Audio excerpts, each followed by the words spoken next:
INTC stock analysis for Thursday and onwards. I'm answering whether this thing is really a buy or not for me, so watch till right around the end, and with 41,000 videos made over 5 years, I've seen what's working for me, what's not, and I do have the track record to back it up, especially now with INTC. This is kind of like the third short that I'm looking to freaking take over the last month. And again, this is not forever. This is currently for now, because I do genuinely believe that INTC it's in this bearish range. This is 2 months ago, 1st of April. That turned out to be phenomenal. And with all that to say, unless I see some sort of like a double break or anything, there's no way that I'm going to look to sell. I'm just being very upfront, really upfront, and I'm going to react to whatever the price is going to give me. Look, this is where we are. I do have a lot of previous receipts with INTC, so really no sweat there.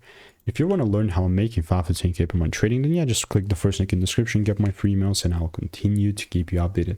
Goodbye, Ninja.